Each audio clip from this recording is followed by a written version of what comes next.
warahmatullahi wabarakatuh. Halo sahabat alam, berjumpa lagi di podcast Alam Bersuara.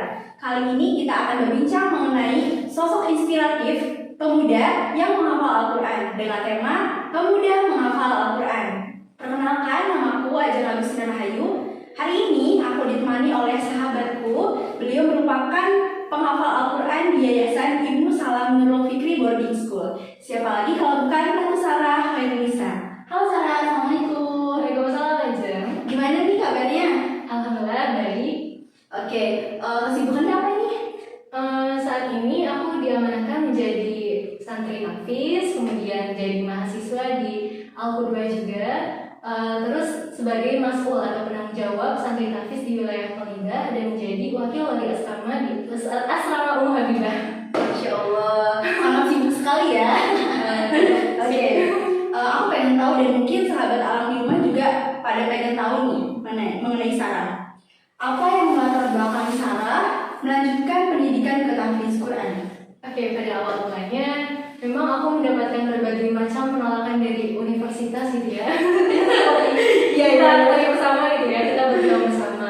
Dan ada sedikit perdebatan dengan Umi dan Bapak gitu kan. Aku pengen kuliah di sana, mereka pengen kuliah di sini gitu. Jadi kita tuh nggak sinkron. Akhirnya aku pernah di titik sombong gitu kan. Aku merasa, aku kan udah di SMA ini benar-benar berjuang gitu ya untuk mempertahankan peringkat, dan alhamdulillah sempat juga kayak dapat paralel, dan aku berpikir ya udah gitu, ini kesempatan aku untuk meneruskan atau memperjuangkan mimpiku. Betul. Akhirnya setelah mendapatkan berkali-kali pengumuman akhirnya aku mendapatkan layar merah lagi yang tandanya gagal kan. Sampai aku tuh mikir, kenapa ya kok univ-univ tuh kayak jahat banget gitu ya, kayak Sakit banget ya pokoknya. nggak buat aku semangat untuk menjalankan kehidupan. Sempat benar-benar down gitu kan. Tapi aku juga mikir, ini bukan salah universitas, salah aku. Mungkin aku yang berjuang, tapi aku nggak mendapatkan ridho dari Allah gitu kan. Sebagaimana ridho Allah itu adalah ridho orang tua. Nah, akhirnya setelah drama yang berkepanjangan, kayak nangis, kayak ngurung diri, akhirnya gak berapa lama dari itu ada yang nawarin untuk jadi pengajar di TKIT Irsyadul Hibah. Akhirnya aku pikir, nggak apa-apa kali ya untuk mengisi kekosongan juga, karena aku udah memutuskan gap year dan mengisi tahun-tahun itu untuk lebih fokus. Tapi ya ngajar mungkin iya, dan juga fokus untuk ikut SBMPTN tahun depan gitu ya. Nah, tapi gak tau kenapa Allah tuh kayak menggerakin jari aku. Jadi di suatu kesempatan, di suatu waktu aku lagi main-main HP, tiba-tiba aku kan adalah tipe manusia yang gak suka buka grup gitu ya. Jadi kalau misalnya ada pesan banyak masuk tuh aku males banget. Akhirnya nggak mau baca-baca kan. Tapi nggak tahu kenapa tiba-tiba pas sore aku buka grup namanya Uhuwah Fisabilillah. Aku scroll asal aja gitu kan, tiba-tiba start gitu kan, pendaftaran tahfiz Yayasan Ibnu Salam Nurul Fikri Boarding School. Nah, dari situ aku baca-baca gitu kan, ini kayak gimana sih sistemnya, kayak gima bla bla bla bla persyaratannya. Terus aku bilang dulu sama Umi sama Bapak, kayaknya aku kan di Pagelah ya. Kayaknya mau nyoba ini deh. Terus mereka kayak beneran dukung banget, support gitu kan. Terus itu aku bilang ke Budian, tau gak? Oh iya, guru SMA 2. Iya, pembina Rohis, dan juga ke Bu Lilis Lismuna selaku kepala sekolah waktu dulu kan. Dan alhamdulillah, masya Allah banget, aku tuh kayak dapet full support banget ya. Dan akhirnya semua berkas kayak terkumpul, dan akhirnya juga alhamdulillah tahap 1 lolos. Oh, masya Allah. Tahap 1 lolos tapi belum selesai. Ada berapa tahap gitu? Sebenarnya 2, cuma di tahap 2 ini cukup masya Allahnya ya. Jadi pas tahap kedua kan kita langsung ke ini ya, ke tempat Ibnu Salamnya. Yang pertama, hari pertama itu harus menyelesaikan target tilawah sebanyak 10 juz. Hari pertama itu, masya Allah. Nah, terus di sela-sela untuk tilawah kita juga kayak harus mengikuti ujian tes menghafal 3 kali sesi. Besoknya kita tes wawancara.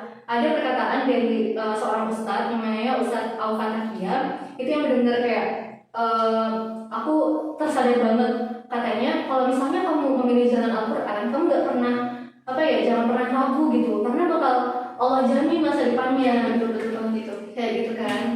Akhirnya pas kita dikumpulin gitu kan untuk perpulangan, Ustadz Hadi selaku kayak ketua panitianya gitu ya, bilang kalau pengumumannya nanti diumumkan beberapa jam lagi.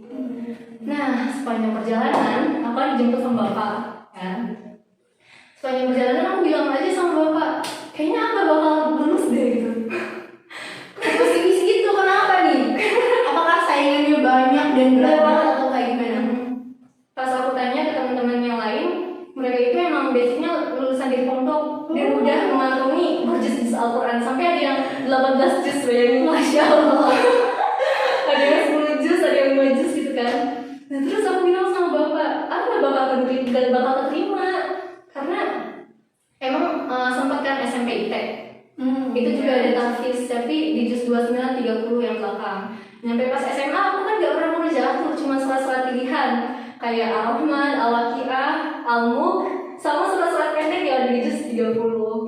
Nah pas nyampe rumah mau mandi gitu kan, aku sengaja lah buka HP, siapa tahu kan rezeki. Tiba-tiba alhamdulillah banget bener ada SMS dari ada WA dari Ustadz Hadi gitu kan. Assalamualaikum gitu kan, kakakku selamat ya, kakak diterima. Oh, Masya Allah. Akhirnya ya, nggak merah lagi. Kakak diterima menjadi salah satu keluarga di Musalamul Fitri sebagai santri tahfiz. Nanti akan Ustadz add ke sebuah grup yang akan memudahkan kakak menerima informasi dengan teman yang lain. Oke. Nah, sahabat alam jangan pesimis dulu ya, harus mencoba dan yakin pokoknya. Ya, selain itu kan latar belakangnya memang karena bapak selalu berdoa semoga di antara 3 anaknya itu ada seorang yang hafal Quran. Bisa itu juga kan aku mikir, oh mungkin ini jalan Allah gitu ya untuk memberikan aku kesempatan buat berbakti sama orang tua. Dan aku juga sebenarnya sebelum buka pengumuman SNMPTN, SBM dan UM, aku selalu berdoa, ya Allah tempatkan aku dimanapun asal aku dekat denganmu. Aku jadi itu kayak ini benar-benar jawaban terbaik dari Allah. Oke, selanjutnya tantangan apa sih, tantangan yang pernah kamu rasakan gitu selama proses penghafalan Al-Quran itu? Masya Allah. Dari yang ringan sampai terberat deh. Di awal aja berarti. Oh boleh. Di awal tuh berat banget karena kan setelah kita resmi jadi santri tahfiz gitu ya di sana, seminggu kemudian kita baru ke sana untuk prepare segala macam gitu kan. Pas nyampe sana kita dikumpulin lagi seluruh santri tahfiz, dikasih materi gitu kan, dikasih informasi lebih mendetail juga tentang sistem dan segala macamnya.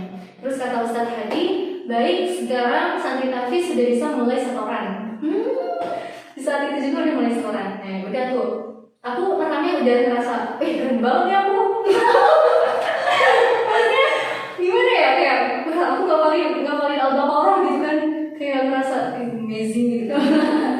Tapi setelah ngeliat teman-teman gitu kan, aku kok aneh gitu kan. Ini misalnya ustazah, terus mereka misalnya kamu setoran, habis itu kamu balik lagi ke sana, terus kita nanti lagi gitu-gitu terus. Nah usut punya usut, setelah aku tanya lagi, kamu emang setoran berapa? Dan mereka bilang, alhamdulillah 20 halaman. Masya Allah. Setara dengan 1 juz di hari pertama. Dan ada juga yang 10 halaman, paling dikit 5 halaman. Dan aku berapa juz? 25. Jujur aja, aku cuma 1,5 halaman. Gak apa-apa, itu juga udah Masya Allah banget. Nah, itu tuh aku dari jam 9 pagi sampai menjelang maghrib, 1,5 halamannya dari alif lam mim sampai ke bawahnya lagi, itu cuma 1,5 halaman. Terus pokoknya aku ngerasa pesimis banget kan, orang yang benar-benar tertinggal gitu kan. Sampai aku mikirin, ya Allah gimana ya caranya meloloskan diri secara terhormat. Atau biasa kita sebut kabur gitu kan. Tapi aku gak pernah nemuin caranya, karena gak berani juga kan. Akhirnya aku ketemu sama salah satu kakak tingkat yang baik banget, namanya Kanita. Oh, Kanita, halo Kanita. Kanita ini kayak sosok inspiratif banget ya. Pokoknya dia yang benar-benar semangatin aku, yang benar-benar mantau keseharian aku gimana. Padahal dia ini adalah seorang yang memiliki penyakit yang cukup parah gitu. Dia menderita menderita leukemia, dan dia setiap harinya itu bisa pingsan tiap hari. Tapi dia kuatin aku bahwa penghafal Quran itu emang benar-benar Allah yang pilih gitu, nggak main-main. Setelah aku tanya juga ke beberapa temen aku, latar belakang kamu tuh kayak gimana gitu ya. Terus mereka jawab, Masya Allahnya mereka berasal dari keluarga yang broken home, terus bapaknya nggak ada, ditinggal ibu, dan memiliki tingkat perekonomian yang sangat buruk sekali gitu kan. Itu yang kayak menggerakkan hati aku bahwa kamu tuh nggak punya masalah beban hidup yang parah gitu kan, masa kamu mau menyerah? Nah habis itu aku tanya ke Ustadz Hadi selaku direktur juga kan waktu itu, Ustadz kenapa sih orang kayak saya bisa keterima? Nah terus Ustadz bilang bahwa saya sudah cermati CV yang kakak kiri yang membawa Ustadz melihat ada pengalaman organisasi dan prestasi yang menurut Ustadz itu sangat potensial gitu ya buat di sini. Jadi, nah dari situ aku tergerak nih, ngumpulin semangat gitu ya buat mengejar ketertinggalan aku, karena waktu itu aku benar-benar di posisi akhir banget. Terus aku gunain setiap harinya untuk bawa jam. Kenapa tuh? Jam ke kamar mandi. Ya, buat apa? Buat ngewaktuin supaya mandi gak lama. Oh. Soalnya jam aku tuh udah berapa kali rusak gara-gara ketempat kali jatuh gitu kan. Terus setiap harinya aku bangun sekitar jam 3:30 buat tahajud dan ngafal. Seberapapun yang aku dapat ya udah itu perlu disyukuri gitu kan. Habis itu aku yang paling rempong bawa termos termos kecil, better karena kan aku orangnya laparan kan. Kalau misalnya kita ngafal itu emang menguras pikiran. Betul. Harus ada cemilan gitu ya. Tiap hari setelah subuh berjamaah, aku turun ke lab kimia. Di situ waktu itu belum direhab gitu ya. Jadi bangunannya masih agak serem dan lampunya masih redup. Terus aku ya udah maksimalin diri aja gitu. Meskipun kalau misalnya musim penghujan pasti laron-laron itu berterbangan dan kadang-kadang suka ada dogi. Karena memang kan Nurul Fikri waktu dulu hutan belantara gitu ya. Makanya masih ada 1-2 gitu guguk yang berkeliaran. Nah waktu weekend juga waktu weekend yang sebenarnya itu adalah hari emas untuk digunakan karena kan 2 minggu sekali megang HP. Akhirnya aku gunakan untuk fokus cari spot yang nyaman untuk menghafal sampai alhamdulillah karena programnya 6 bulan gitu kan. Aku sebenarnya 7 tapi masih ada teman-teman yang lain dan akhirnya alhamdulillah target ziyadah 30 juz itu bisa terselesaikan. Tapi ziyadah itu belum bisa menjamin apakah kita benar-benar mungkin itu lancar seluruh juz atau enggak. Karena setelah kita ke tahap murojaah, ini yang akan menentukan kita apakah kita betul-betul bisa istiqomah sama Al-Quran atau kita malah berbalik arah gitu kan. Nah gitu. Ya. Terus setelah itu ada ujian semester. Gak tau ya aku bingung banget gitu. Masya Allahnya Allah tuh baik banget kayak nguatin aku sampai alhamdulillah di hari pertama aku bisa tasmi itu kayak setoran tapi sebanyak-banyaknya gitu untuk ustazah. Jadi ujian itu setoran hafalan gitu. Sama MHQ kayak acak ayat, acak surat. Nah alhamdulillah bukan aku yang hebat tapi emang benar-benar Allah yang menguatkan. Aku bisa tasmi 9-10 juz. Dan aku alhamdulillah mendapatkan peringkat kedua. Masya Allah. Dari yang awalnya tertinggal ya ibaratnya sekarang banyak banget. Masya Allah, keren ya sahabat alam. Terus kayak gimana, ada cerita lagi yang menarik? Cukup ya. Oke. Selanjutnya nih kan kalau misalnya sudah mencapai 30 juz, nah hal apa sih yang harus dijaga biar hafalannya tetap diingat, tetap konsisten kayak gitu? Tipsnya apa nih? Setelah kita 30 juz ziyadah, itu tuh bukan berarti kita udah selesai gitu ya sama Al-Quran.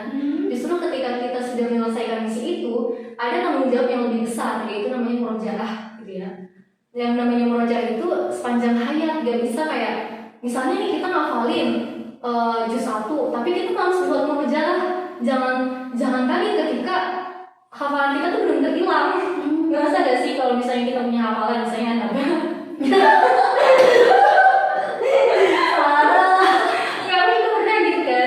waktu dulu aku punya hafalan surat-surat kayak gitu kan. Akhirnya aku malas aja. Akhirnya aku lupa semuanya. Makanya aku belajar dari kesalahan gitu kan.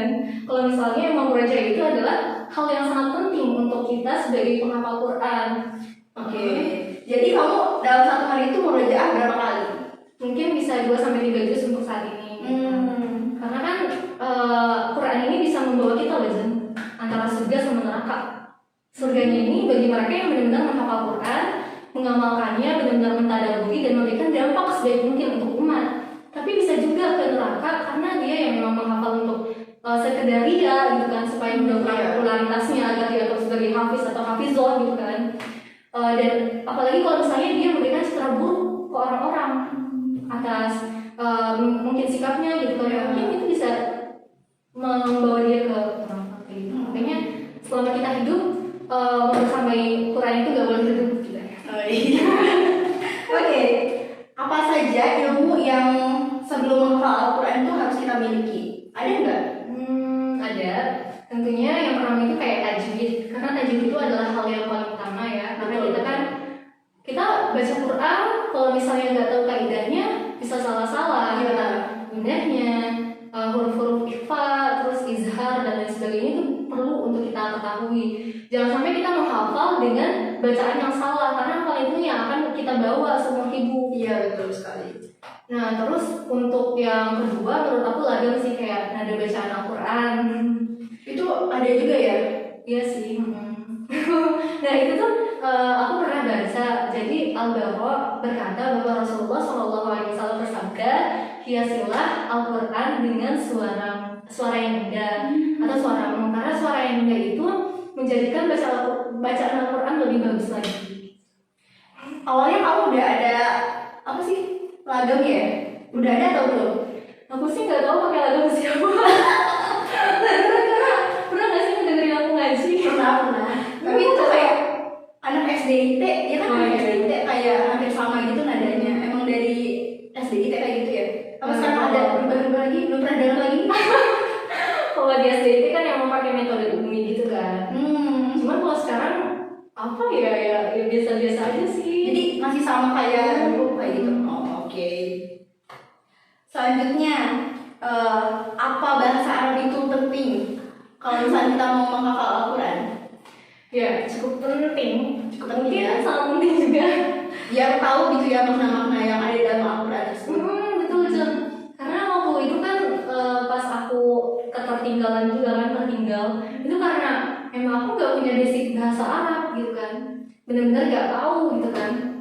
Nah, bahasa Arab ini Al-Quran itu kan adalah sebuah bahasa Arab yang memiliki nilai sastra yang sangat tinggi gitu. Dan hanya orang-orang yang pandai menguasai bahasa Arab saja dia bisa mudah menghafal dan langsung memaknai kandungan yang ada di Al-Quran itu. Dan aku juga punya cerita Zan. Oke, kita dengerin nih ya sahabat alam. Singkat. Oke, gak apa-apa. Gimana? Aku punya temen namanya Kanajla. Hai Kanajla. Kanajla ini apa ya, dia tuh kayak lulusan dari Gontor. Gontor kan keren banget bahasanya. Nah, dia itu adalah salah satu santri yang emang satu hari bisa setoran 5-7 halaman. Itu Masya Allah banget. Dan waktu itu kita kedatangan Syekh Palestina.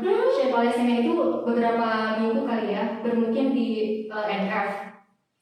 Nah, kita juga sempat diajarin bahasa Arab dan benar-benar yang bisa berdialog secara fasih itu karena jelas mungkin ya itu dia bonus dari ketika kita menguasai bahasa asing. Apalagi kalau kan bahasa Jepang, bahasa Arab juga Masya Allah banget. Jadi emang bonus-bonus lah. Jadi di sana gimana sekarang bahasa Arabnya? Masih belajar-belajar. Di sana ada? Ada. Oh, Cuman nggak terlalu mendalam banget sih. Karena kita fokusnya kayak ke belajar fikih kayak gitu.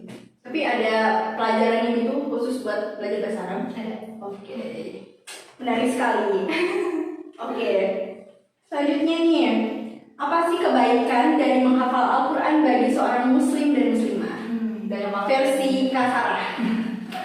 Yang pertama tentunya hati kita nggak bakal kosong. Kenapa? Karena siapa ya yang pernah jadi hadis riwayat dari Tirmizi itu meriwayatkan seorang menghafal Quran yang seseorang yang tidak memiliki hafalan Quran itu seperti diibaratkan seperti rumah yang mau runtuh. Bayangin udah kumuh mau runtuh gitu ya. Jadi memang benar-benar ketika kita menghafal Quran, jiwa-jiwa kita tuh nggak bakal mati, nggak bakal kosong. Yang kedua, mendapatkan kehormatan. Kehormatan itu kayak mahkota kehormatan.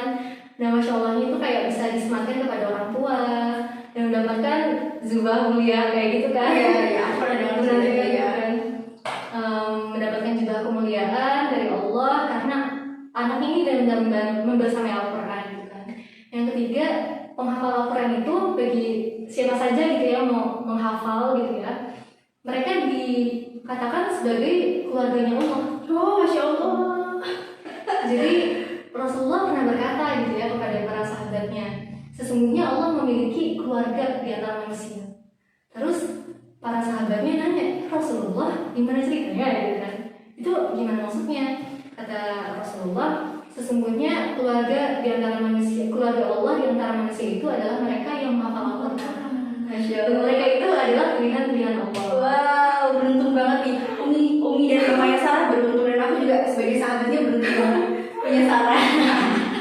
Dan aku juga sempat pernah baca gitu ya, bahwa para penghafal Al-Quran itu ketika masuk surga dia ditempatkan di surga tingkatan tertinggi. Jadi Rasulullah juga pernah bersabda bahwa para ahli Quran itu ditempatkan di surga yang paling tertinggi dan tidak ada tingkatan surga setelahnya. Oh iya. Aku tuh merasa belum ada apa-apanya gitu. Jadi ketika mendapatkan ilmu tentang ini jadi terpacu semangat gitu ya untuk tetap membersamai Al-Quran. Semangat baca dan hafal Al-Quran ya teman-teman. Oke, kalau misalkan yang ibadahnya masih kurang nih, gimana itu kalau misalkan pengen menghafal Al-Quran? Apakah bisa? Ya bisa gitu kan, maksudnya gak ada yang sia-sia gitu aja. Karena ketika kita punya apa ya, kita merasa nih ibadah kita belum sempurna gitu, tapi kita pengen hafal Quran, itu udah bagus banget. Bagaimana Allah tuh bakal memberikan suatu pahala atau kebaikan kepada orang yang memiliki niat. Kalau misalnya niatnya aja udah dinilai pahala, apalagi kalau menjalankannya gitu kan. Pokoknya jangan sampai kita ngerasa kita mah bukan siapa-siapa, kita takut ngerasa sia-sia. Itu nggak benar, bahwa bagus ada pikiran seperti itu maknanya kita nggak sombong ya. Tapi jangan sampai karena pikiran kayak gitu kita nggak mau melangkah untuk arah yang lebih baik. Yang penting niatnya dulu berarti ya. Oke, bagus banget. Selanjutnya, apakah orang yang daya ingatnya kurang itu bisa menjadi hafiz atau hafizah? Tadi kan aku udah ceritain, belum ya aku ceritain.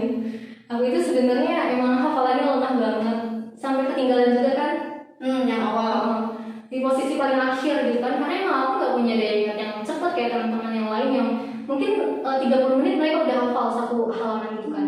Aku mungkin bisa 2 jam kayak gitu. Tapi kalau misalnya kita percaya, mindset kita diubah, kita percaya bahwa kita memikirkan hal-hal positif nih, pasti yang akan terlahir juga hal-hal yang baik gitu.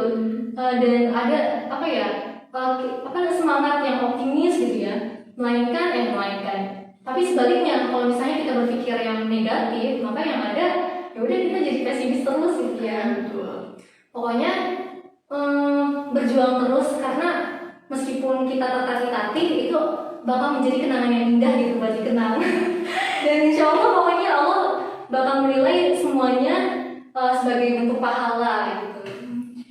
Jadi cara Sarah apa ya, memperkuat daya ingatnya itu dengan murojaah terus-terus gitu. Murojaah terus-terusan.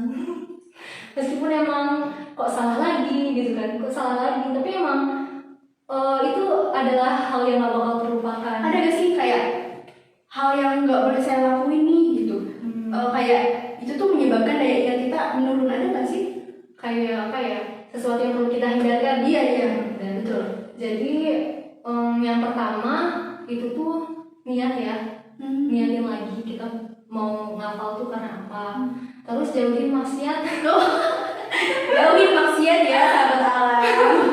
Meskipun apa ya, sebagai aku kan emang hafal, tapi bukan berarti aku terhindar dari segala salah dan dosa juga gitu. Justru aku tuh yang kayak gini masih punya banyak salah sama Allah, sama manusia gitu. Bukan berarti aku terhindar dari dosa kayak gitu kan.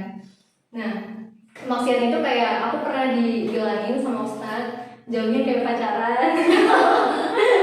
Jangan pacaran katanya. Ya, karena kan memang nanti kita malah fokusnya sama doi gitu ya. Daripada sama menghafal Al-Quran gitu ya. Selanjutnya nih, yang kedua, kalau misalnya nggak pacaran jangan chattingan berlebihan. Karena kan ada dekat Tapi chattingan kayak ngabarin tahajud yuk bareng. Baik, jangan lupa sayang. meskipun itu ke arah yang apa ya, jalan kebaikan, tapi nggak gitu caranya ya. Ya kan ada perasaan dengan maksudnya kayak gitu aja. Kayak gitu. Terus yang ketiga itu apa ya? Pokoknya banyak deh lah ya. Oke, selanjutnya menurut Sarah apa sih syafaat bagi orang yang menghafal Al-Quran? Ini ya menurut aku, kalau diri aku pribadi gitu ya, aku ngerasa aku nggak dibudak-budak. Kenapa? Nggak dikejar-kejar. Oh, Nggak dikejar-kejar sama hal duniawi, karena kan sekarang fokusnya kayak orientasinya akhirat gitu kan, benar-benar hafal, fokus buat tabungan di akhirat gitu kan. Ngerasa. Terus yang kedua, aku bisa mengontrol emosi dengan baik, karena emang banyak orang yang nggak tahu tentang aku bahwa aku tuh kayak orang agak aneh. Bener sih. Aku kayak agak aneh-aneh gitu. Jadi dulu banget kan, aku kalau misalnya marah, marahnya tuh gak wajar. Mungkin karena aku tuh tipe orang yang pendiam, kayak misalnya memendam semua rasa sakit atau kecewa tuh sendirian gitu. Kalau misalnya marah aku diam, aku kecewa aku diam, aku nangis aku diam gitu kan. Sampai akhirnya aku ngerasa oh aku nggak bakal kuat gitu kan. Sampai akhirnya benar-benar tumpah. Dan pernah suatu waktu kayak aku marah sama orang, aku kecewa sama orang, ada barang yang ada di depan aku benar-benar Masya Allah, segitunya.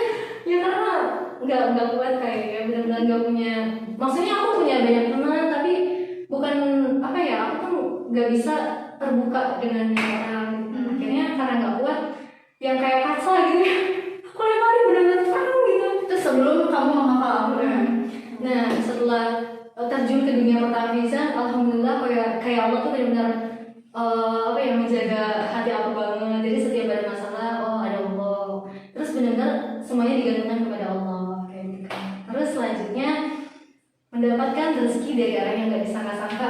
oh apa saja nih? Terus mungkin sahabat alam pengen tahu nih ya di rumah, berupa apa aja? Rezekinya itu berupa kesehatan, rezeki pendidikan, dan juga rezeki berupa materi. Oh iya, mungkin sahabat alam di rumah juga belum pada tahu Sarah di sana gratiskah atau bayarkah? Oke, nanti kita jelasin ya. Oke. Jadi yang pertama rezeki kesehatan. Jadi kalau misalnya rezeki kesehatan kan adalah salah satu hal yang mungkin kita abai gitu ya untuk disyukuri. Kita baru bersyukur ketika kita udah mendapatkan penyakit gitu kan. Dan alhamdulillah sampai saat ini aku dan keluarga aku benar-benar sehat walafiat. Alhamdulillah. Terus yang kedua rezeki pendidikan.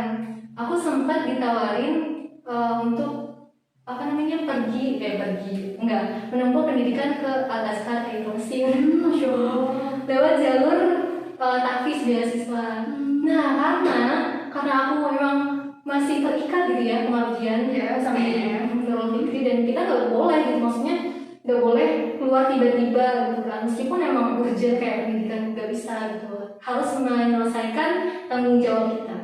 Itu yang nawarin beasiswanya dari NF-nya kah atau dari luar NF? Ada dari luar NF. Oh. Nah terus ya udah, karena aku merasa hafalan aku juga belum baik banget, jadi ya udah nggak apa-apa dilepas, aku tetap fokus sama program di NF gitu kan. Terus yang ketiga sama rezeki dari arah yang nggak disangka itu berupa materi. Alhamdulillah banget di sana kan dapat mukafaah gitu ya. Apa tuh? Mukafaah itu kayak uang saku lah. Oh, oke. Uang saku yang bisa mengakomodir kebutuhan bulanan. Jadi aku bisa beli sesuatu yang emang aku pengenin banget dari dulu. Yang benar-benar kalau dulu tuh nabung aja susah. Tapi emang nggak semudah sekarang gitu. Maksudnya aku juga butuh perjuangan. Kayak beli HP itu tuh benar-benar sendiri, beli laptop sendiri, dan bayar kuliah sendiri gitu kan. Meskipun emang bapak sekali ngasih buat jajan, karena memang itu kan bapak bilang kamu tuh masih tanggung jawab bapak gitu kan. Kalau misalnya dikasih kan beda lagi ya, aku mah seneng-seneng aja. Kayak ada bahagia-bahagia gitu. Nah aku juga keinget waktu pas zaman SMA yang memang gak pernah banyak orang tahu gitu ya. Jadi waktu itu di suatu kesempatan aku cuma punya uang 5.000 dan aku liatin kok teman bisa ya pagi makan nasi goreng, siangnya beli mie ayam.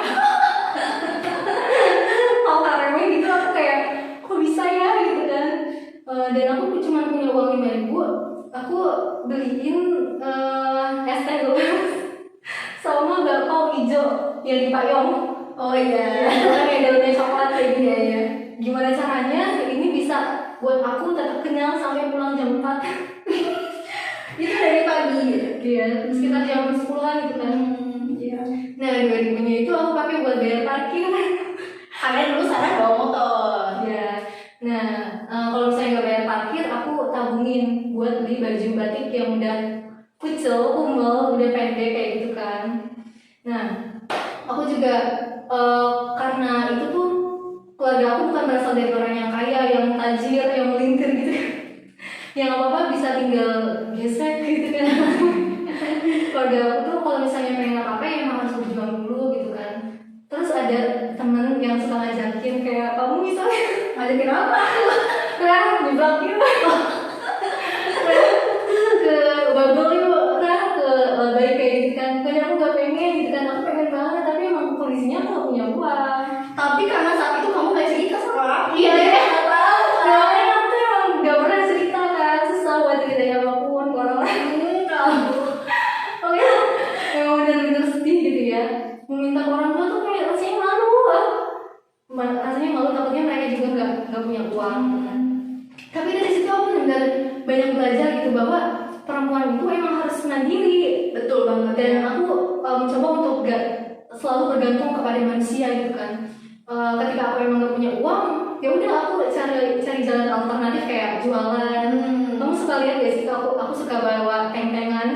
Iya, kamu kan jualan banyak banget tuh pas sekolah ya. Produk herbal gitu yang aku jajakan ke guru-guru yang ada di SMA gitu kan. Terus aku juga sempat bawa galon ukurannya agak galon kambing water Oh gitu. iya. Sama strong acid water buat semprot wajah kayak gitu kan. Sampai aku mungkin adalah siswi yang paling rempong ketika di kelas. Dan aku mau ngucapin makasih banyak juga buat Ara Fatimah Zahra. Karena Ara tuh yang ya udah nggak apa-apa di meja aku gitu kan, karena meja aku udah nggak muat. Gimana? Ya itu sih suka dukanya gitu ya, masya Allah. Jadi ketika aku terjun ke dunia pertafisan ada aja banyak bantuan dari Allah gitu. Tadi belum dijawab. Oh iya. Oke. Apa lupa? Oke. Jadi aku nanya nih, kamu pas awal masuk NF tuh gratiskah atau bayar setaruh atau kayak gimana? Alhamdulillah emang Tafis di Nurul Fikri itu adalah gratis. Oh, masya Allah. Ya, itu beasiswa. Dan di SMA 2 itu alhamdulillah selain aku ada juga safety. Oh, ada sama juga ya? Jadi yang bisa meneruskan perjuangan lain dari SMA 2. Jadi enak banget ya, udah gratis, dikasih uang saku juga. Ayo teman-teman, menghafal. Menghafal Al-Quran ya, ayo semangat. Yang terakhir nih, tips untuk teman-teman di rumah yang mau memulai menghafal Al-Quran dan hal sebaiknya yang dilakukan tuh apa? Cukup banyak. Salah satu diantaranya kayak niatin, luruskan niat. Niat yang kayak kata aku tadi, harus lillahi ta'ala. Jangan sampai kita ngafal ya emang buat sekedar untuk mendapatkan gelar hafiz atau hafizoh, karena itu berat banget gitu. Ketika kita udah terjun ke masyarakat gitu, itu salah satu tanggung jawab yang emang benar-benar harus ditunaikan. Pokoknya harus benar lillahi ta'ala. Yang kedua, kita itu harus mengulang-ulang atau murojaah. Jangan ketika di murojaah time-nya saja, tetapi bisa juga kita gunakan murojaahnya ketika sholat fardu atau enggak sholat sunnah. Sambil dibaca ya suratnya gitu. Kayak sholat sunnah itu kan yang paling asik ya. Paling asik ketika tahajud gitu ya.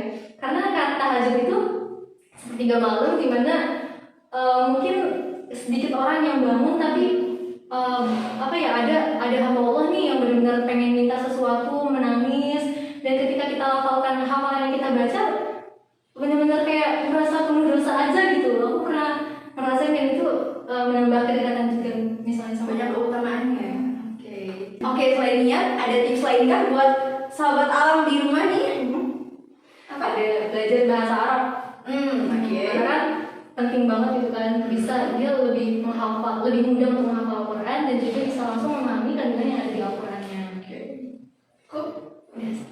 Niat dan belajar bahasa Arab teman-teman. Oke, selain bahasa Arab ada lagi kan? Ada.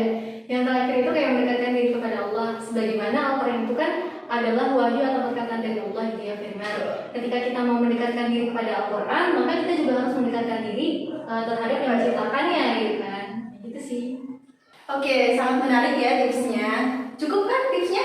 Insya Allah cukup. Oke, terima kasih kepada Sarah yang telah berkenan hadir di sini dan berbagi ilmu dan pengalamannya kepada teman-teman Alam di rumah. Terima kasih dan terima kasih banyak kepada teman-teman yang sudah menonton podcast Alam Bersuara.